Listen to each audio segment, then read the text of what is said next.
Hi there and welcome to Dinos Vault once again, guys. Today I'm checking out the Royal Enfield Continental GT, the black variant or the black edition that was launched recently, and it looks absolutely gorgeous and stunning in black. Trust me, you can trust me on that.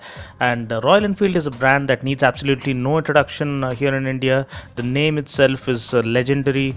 The following it has is absolutely exemplary, and the class that it exudes is beyond ordinary. Now, the Continental GT concept first surfaced in 1965, coming across as a 250cc 21 bhp cafe racer.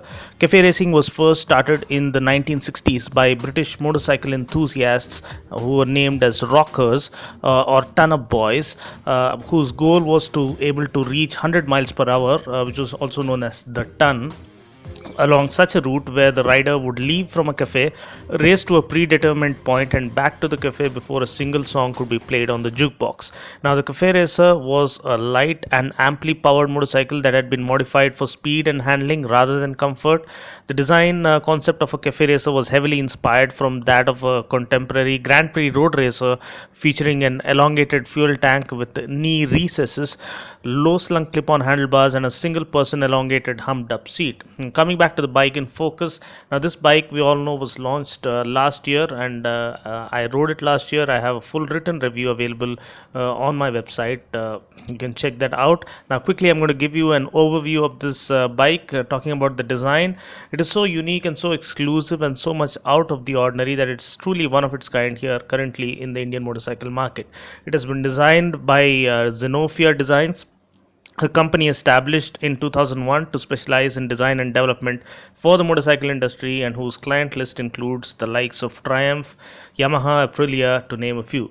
Now, the amount of detailing on this, right from the paint job to the stickering to the fuel lid to the aluminium cast alloys to the bright RE logo on the keys, completely bowls you over with the very first look. The twin down tube cradle frame, the tank design with knee recesses, the well positioned seat, the classic instrument console, the round headlamp, the lowered clip on handlebars, and the rear set foot pegs set the tone for a perfect design overhaul of this blast from the past.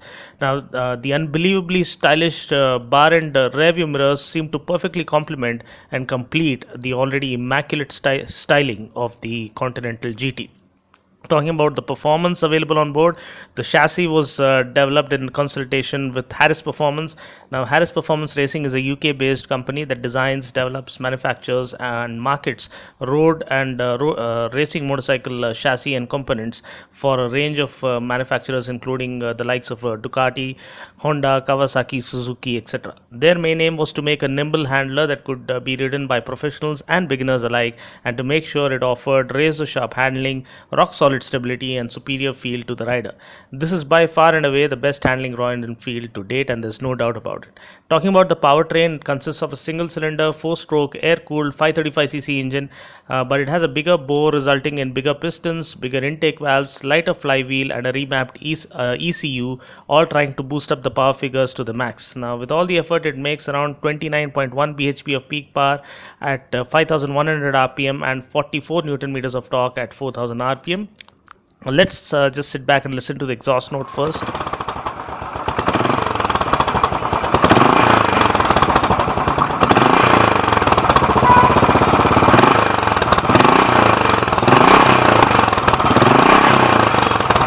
this bike weighs in at 184 kgs, which makes it the fastest, lightest and the most powerful Royal Enfield in production.